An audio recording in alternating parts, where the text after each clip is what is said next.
Check 1 2 1 2. Oh, nice. Audio check 1 2. Check 1 2. Final audio check for main and cuts. Just a thumbs up will let me know you all are getting audio and I'm good to go. Got it from cuts. Head on, you all have audio? Okay.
Two, 1 2 1 2.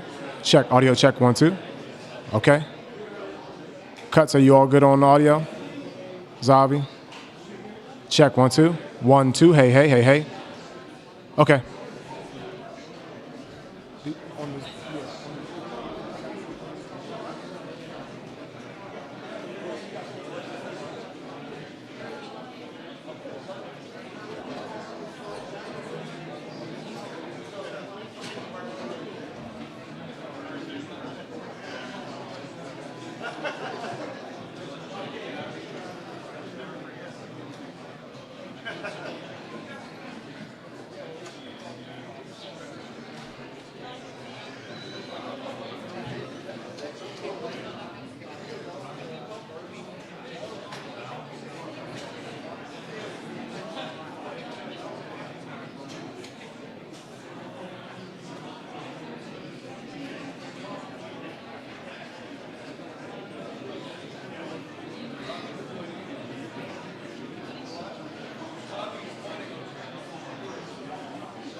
Ladies and gentlemen, the President of the United States, accompanied by the Prime Minister of the United Kingdom.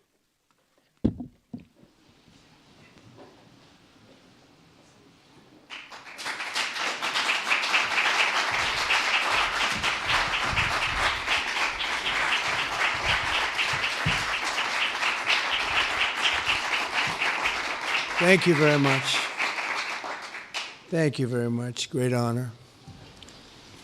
Today it's my privilege to welcome the Prime Minister of a very special place, the United Kingdom, to the White House.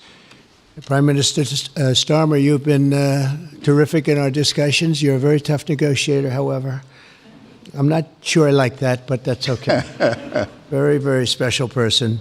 The Prime Minister and I have gotten off to an outstanding start. The U.S. and U.K. have a special relationship, very special, really like no other, passed down through the centuries, and we're going to keep it that way. We're going to keep it very strong as it is. Very importantly, I was just notified by letter from King Charles that he's extended through the Prime Minister a historic second state visit to the United Kingdom. And that's a great honor because it's never happened before. One person has never been extended that honor, and I really do call it an honor, but it's not for me, it's for our country. It's respect for our country. So I just want to thank you, and I want to thank King Charles. Thank you very much, and we accept. I don't know if the media is going to follow us. I have a feeling they might. Okay, thank you very much. Appreciate it. I'm pleased to say that the bust of one of the Prime Minister's greatest predecessors, Winston Churchill, is now back in the rightful place in the Oval Office, and we're very proud of it. Our meeting today and the various breakout sessions we had were tremendously productive. Most importantly, I provided the Prime Minister with an update on our efforts to end the bloody and horrible war in Ukraine with Russia, which would never have happened if I were president. That was not going to happen. I promise you that. After 3 years of hellacious conflict, approximately 1 million Ukrainians and Russians have been senselessly killed, but the number, I believe, is much higher than that. Countless schools, hospitals, towns, and beautiful ancient churches have been absolutely obliterated. To begin the process of ending this spiral of death, I had historic back-to-back calls with President Putin, very successful calls, I might add, and President Zelensky, and my team also spoke with the Secretary General of NATO on numerous occasions, and we're working very hard to get that war brought to an end. I think we've made a lot of progress, and I think it's moving along pretty rapidly. And I want to thank all of the people that are here that have been working on it. And we'll let you know what happens. It'll either be fairly soon or it won't be at all. In addition, this week I met with President Macron of France, as you know, and held talks with members of the G7. Tomorrow, the progress toward peace will continue when President Zelensky visits the White House. He'll be here tomorrow in the early part of the day, and we'll be signing a historic agreement that will make the United States a major partner in developing Ukraine's minerals and rare earths and oil and gases, and we have a great understanding. I think it's going to be great for Ukraine. We're going to be at the site, and we'll be digging. We'll be digging. Dig we must. A big utility in New York Con Edison, they used to have a sign, dig we must, and we will be digging.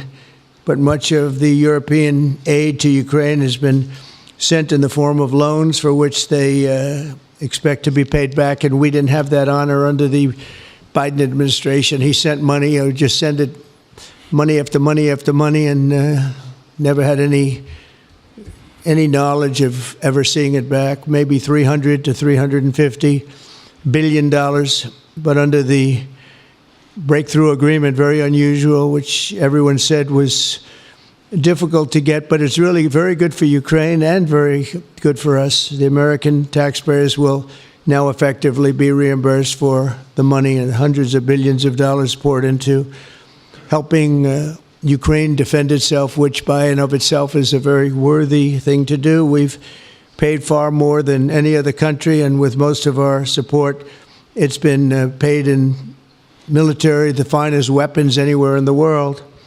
This includes vast amounts of military hardware, ammunition, and various other things that we now have to start rebuilding our own stockpiles. Additionally, the minerals agreement will provide the basis for a more sustainable future relationship between the United States and Ukraine, and thus stimulate the long-term prosperity that will help the Ukrainians rebuild their country. It's been demolished. And the ruined infrastructure. The infrastructure, as you know, is in very bad shape. In just over 1 month, our administration has already achieved more progress toward peace than years in the other administration where they did nothing toward peace. They didn't understand what was happening. Our approach is basically common sense. As I said, so many of the things that we do are based on common sense. If you want peace, you have to talk, both sides. As I discussed with Prime Minister Starmer, the next step we're making is toward a very achievable ceasefire. We hope that that can happen quickly because thousands of young people, in this case, we're not talking about Americans, we're talking about Ukrainians and Russians are being killed every week, thousands. And it's a rough battlefield. It's a flat piece of land, and the bullet only stops when it hits somebody. And this week, I saw the reports, and it's I don't even want to say what they are, but thousands of people, young, vibrant people died. And we want to stop that. Senseless. Should have never happened.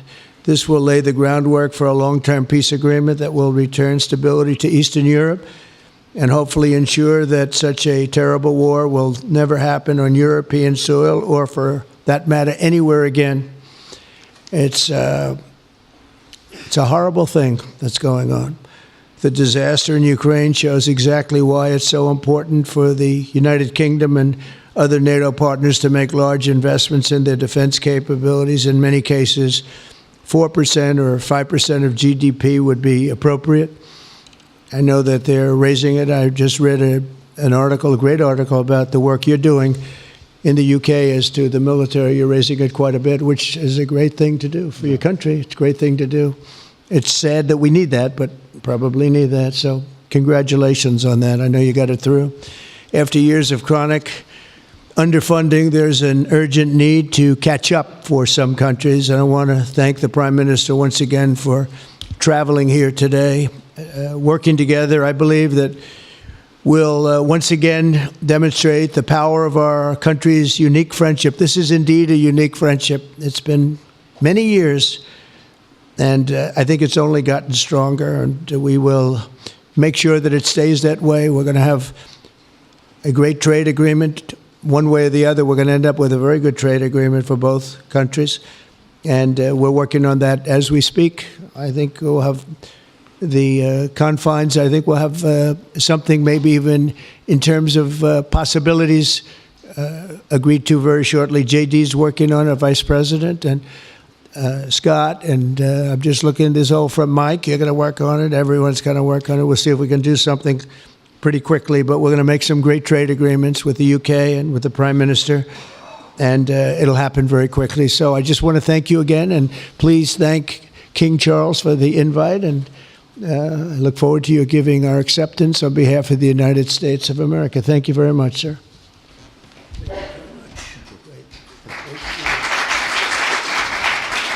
Thank you. Well, thank you very much, Mr. President. Thank you for your hospitality. Thank you for your leadership. This has been a very good and very productive visit. And with your family roots in Scotland and your close bond with His Majesty the King, it's good to know that the United Kingdom has a true friend in the Oval Office. And it was so good to see the bust of Winston Churchill back in its rightful place just a moment ago. But look, in a moment of real danger around the world, this relationship matters more than ever. We remain each other's first partner in defence, ready to come to the other's aid, to counter threats wherever and whenever they may arise. No two militaries are more intertwined than ours. No two countries have done more together to keep people safe. And in a few weeks, we mark VE Day, the 80th anniversary of victory in Europe. Britain and America fought side by side to make that happen. One of the greatest moments in our history. We stand side by side still today, and we're focused now on bringing an enduring end to the barbaric war in Ukraine. Mr. President, I welcome your deep and personal commitment to bring peace and to stop the killing. You've created a moment of tremendous opportunity to reach a historic peace deal, a deal that I think would be celebrated in Ukraine and around the world. That is the prize. But we have to get it right. There's a famous slogan in the United Kingdom from after the Second World War. That is that we have to win the peace. And that's what we must do now. Because it can't be peace that rewards the aggressor or that gives encouragement to regimes like Iran. We agree history must be on the side of the peacemaker, not the invader. So the stakes, they couldn't be higher. And we're determined to work together to deliver a good deal. We've discussed a plan today to reach a peace that is tough and fair, that Ukraine will help shape, that's backed by strength, to stop Putin coming back for more. I'm working closely with other European leaders on this, and I'm clear that the UK is ready to put boots on the ground and planes in the air to support a deal, working together with our allies, because that is the only way that peace will last. Mr. President, in this new era, you're also right that Europe must step up. And let me tell you now, I see the growing threats we face, and so the UK is all in. This year we'll be giving more military aid to Ukraine than ever, and just this week I've set out how we're shouldering more of the security burden. We're already one of the biggest spenders in NATO, and now we're going much further, delivering Britain's biggest sustained increase in defence spending since the Cold War. This isn't just talk, it's action, rebalancing the transatlantic alliance, making us all stronger, and standing up for our shared values and shared security, as Britain always has. And Mr. President, it's no secret we're from different political traditions, but there's a lot that we have in common. We believe it's not taking part that counts. What counts is winning. If you don't win, you don't deliver. And we're determined to deliver for the working people of Britain and America, who want and deserve to see their lives improve. So we're both in a hurry to get things done, and that's what the UK and US do when we work together. We win and we get things done. So we'll do what it takes to keep our people safe. We'll also work together to deliver some big economic wins that can benefit us both. We have a $1.5 trillion invested in each other's economies, creating over 2.5 million jobs across both economies. Our trading relationship is not just strong, it's fair, balanced, and reciprocal. We're leaders together in so many areas, ranked 1 and 2 in the world as investment destinations, 1 and 2 for universities, 1 and 2 for Nobel Prizes, 1 and 2 in golf as well, by the way. And we're the only 2 Western countries with trillion-dollar tech sectors, leaders in AI. And look, we take a similar approach on this issue. Instead of over-regulating these new technologies, we're seizing the opportunities that they offer. So we've decided today to go further, to begin work on a new economic deal with advanced technology at its core. Look, our 2 nations together shaped the great technological innovations of the last century. We have a chance now to do the same for the 21st century. I mean, artificial intelligence could cure cancer. That could be a moonshot for our age. And that's how we'll keep delivering for our people. There are so many opportunities. Keep our nation strong and fulfill the promise of greatness that has always defined this relationship. Finally, to underline the importance of this bond. It was my privilege and honour to bring a letter with me today from His Majesty the King, not only sending his best wishes, but also inviting the President and the First Lady to make a state visit to the United Kingdom. An unprecedented second state visit. This has never happened before. It's so incredible, it will be historic. And I'm delighted that I can go back to His Majesty the King and tell him that President Trump has accepted the invitation. So thank you. Our teams will now work together to set a date, and we look forward to welcome you in the United Kingdom.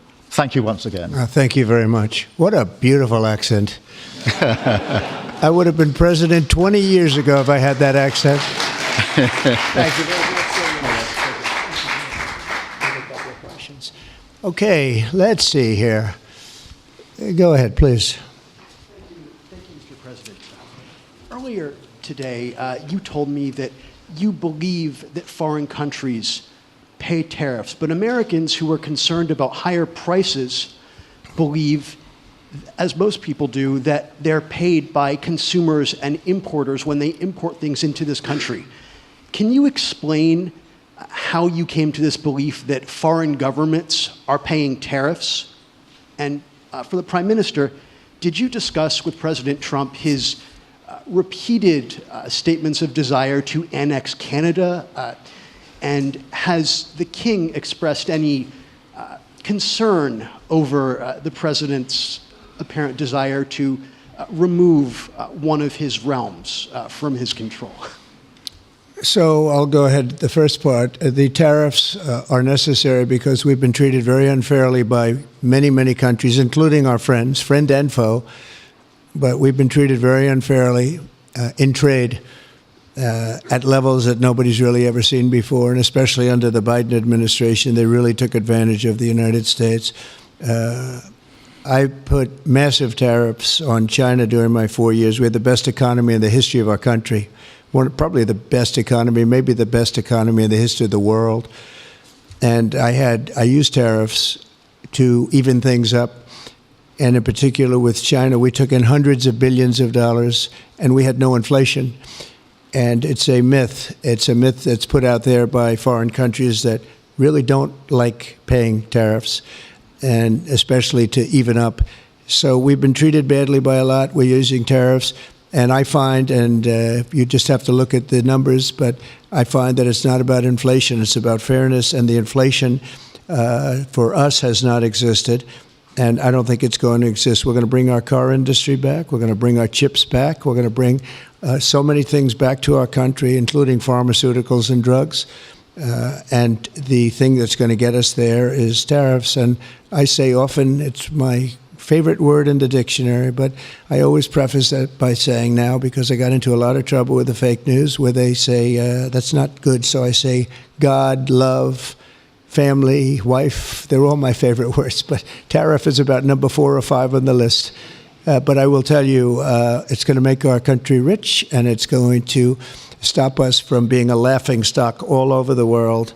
Because we have been taken advantage of like no country has ever been taken advantage of. Thank you very much. And look, we had a really good discussion, a productive discussion, a good discussion, as a result of which our teams are now going to be working together on an economic deal. Our teams are going to be working together on security in Ukraine.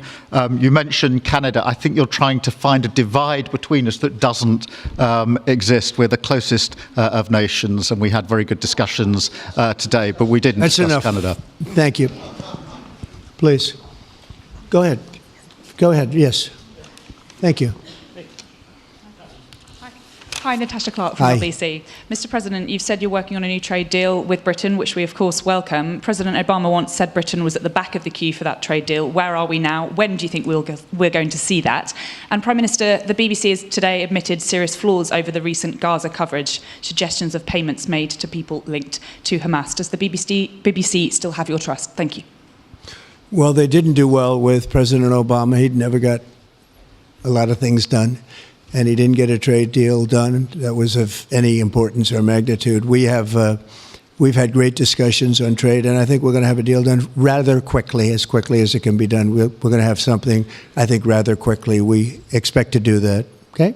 Please. On the BBC, look, I've been concerned about the programme in question. The Secretary of State had a meeting with the BBC. I think it was yesterday, it could have been the day before. Thank you. Jeff, go ahead. Thank you, sir. Pardon me. Mr. President, do you support Article 5 of the NATO treaty? And are you concerned that it might be triggered if European peacekeeping forces end up in Ukraine? I support it. I don't think we're going to have any reason for it. I think we're going to have a very successful peace, and I think it's going to be a long-lasting peace. And I think it's going to happen hopefully quickly. If it doesn't happen quickly, it may not happen at all. And we want it for two reasons. Number one, I want to see on a humane basis, I want to see soldiers stop getting shot, because largely it's soldiers now. Towns have been obliterated, but it's largely that. And I don't want to pay billions and billions and billions of dollars, nor does the Prime Minister or anybody else, on a senseless war that should have never happened. And we're going to get it taken care of. But I think it's going to be a peace that's going to be long-lasting. Do you have a question for the Prime Minister? Thank you. Mr. Prime Minister, you were asking the President today about a backstop for Europe if the peacekeeping force ends up in Ukraine. Did you feel like you got a satisfying answer for yourself and for Europe? And Mr. President, if you want to comment on that as well, please do. I felt we had a very productive discussion. Obviously, as the President says, the deal has to come first. But yes, our teams are going to be talking about how we make sure that deal sticks, is lasting and enforced. So our teams will be talking about that. Okay. Please, Blue. Mr. President, some experts think it could take more than a decade to mine the precious minerals from Ukraine. How much should the U.S. expect to receive, and when do you expect to see that come to fruition? Well, we're never going to know that answer, but by our being in Ukraine and doing the exploration and also the digging and taking the rare earth, which we need in our country very badly, we'll be doing a substantial amount of work, probably about at least what we have in there, and we hope to be able to do that. You never know when it comes to that. You know, you dig and maybe things aren't there like you think they're there, but we'll be spending a lot of time there. It'll be great for Ukraine. It's like a huge economic development project, so it'll be good for both countries. Okay? Please. Prime Minister, excuse me, Prime Minister, you've talked about putting British soldiers' boots on the ground in Ukraine in the event that President Trump succeeds with his peace deal.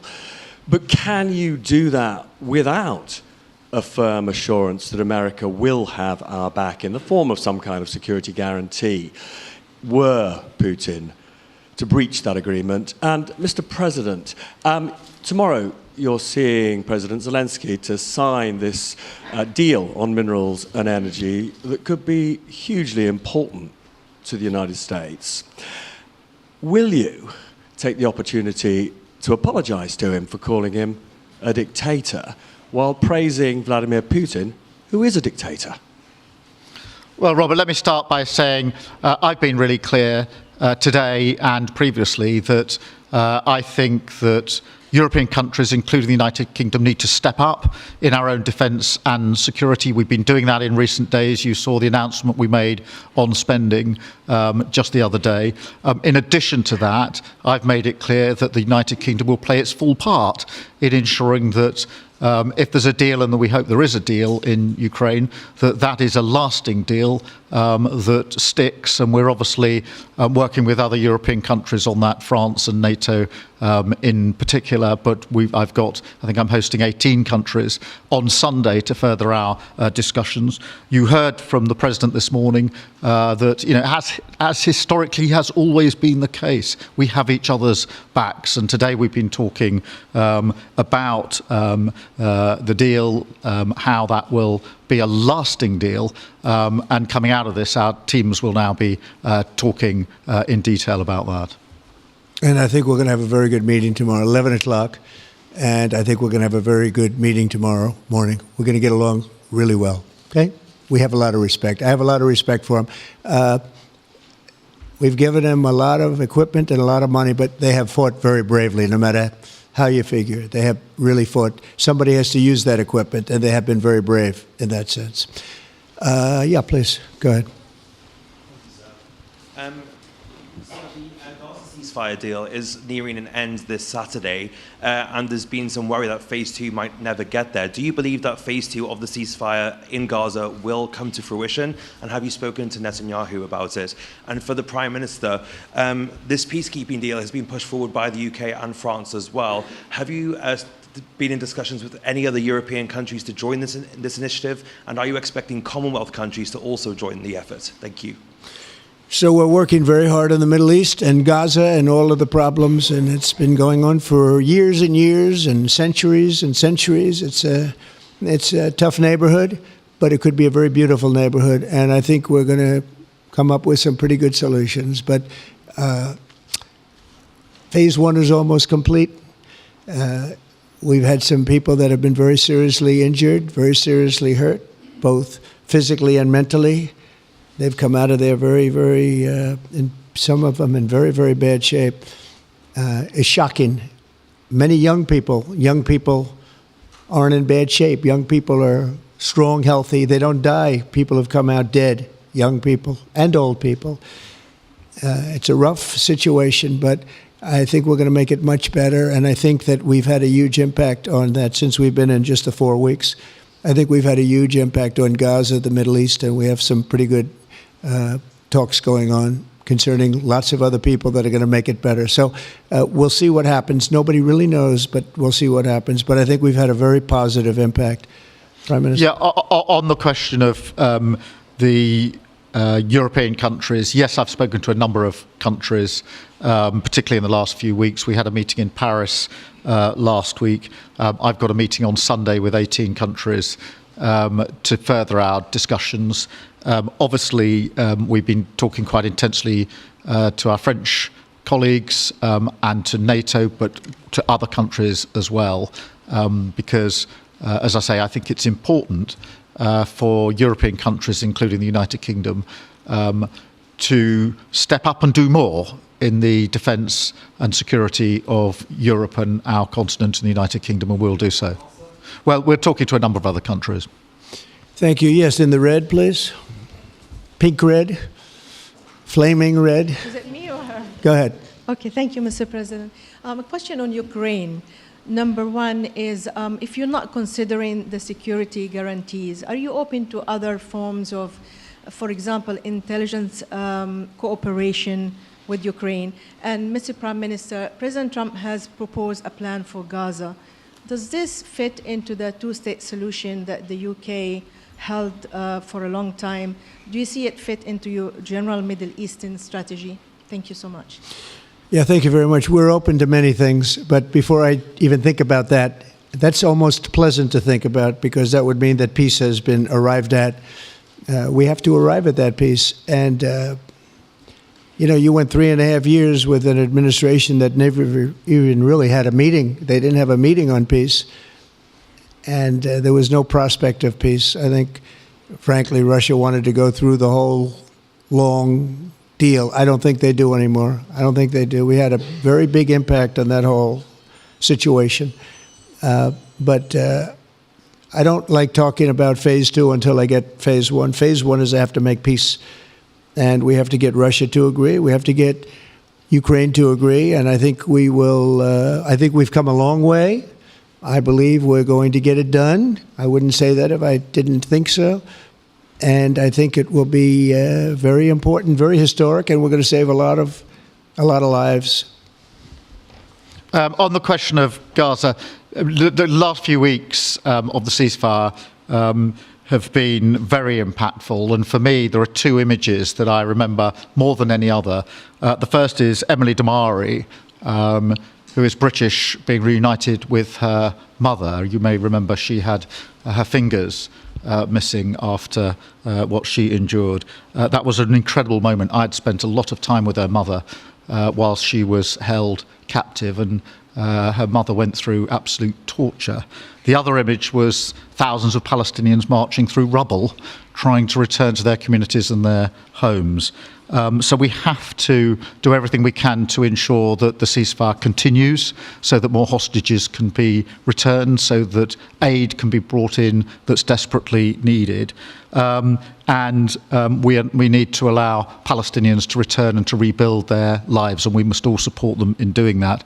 And yes, I believe that the two-state solution is ultimately the only way for a lasting peace in the region.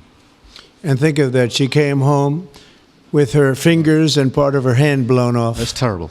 How bad does it get? And we had others that came home in much worse shape than that. Yeah. It's a terrible situation. Please, yes. Thank you. Mr. President, did our Prime Minister persuade you not to put tariffs on the UK? And if I may, Prime Minister, do you think that Vladimir Putin is a man who will keep his word? Thanks. He tried.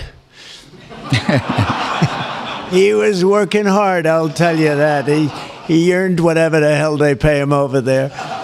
But he tried. I think there's a very good chance that in the case of these two great friendly countries, I think we could very well end up with a real trade deal where the tariffs wouldn't be necessary. We'll see. But he earned whatever they pay him. He earned today. He was working hard at lunch, and I'm very receptive to it. I think in all fairness, in all seriousness, I think we have a very good chance at arriving at a very good deal. JD and Scott and Howard, all the people are working on it, and I think we have a good chance at arriving at a deal that could be terrific, really terrific for both countries. Okay? Thank you. On the second part of the question, I think my views on Putin are pretty well rehearsed and pretty well known. My concern is that if there's a deal, and I hope there is a deal, that it must be a lasting deal, that it's not a temporary measure. And that is why I think it's really important that Putin knows that this deal, a historic deal, which I very much hope comes about, is there, and it's a lasting deal, and that we're able to deal with any inclination he has to go again or go further. I think we'll have two deals. I think we'll have a deal on ending the war, and I think we're going to end up with a great trade deal with you. And it's an honor to be with you, and I want to thank everybody very much. Thank you very much. Thank you. President, on measles, Thank you very much. Thank you.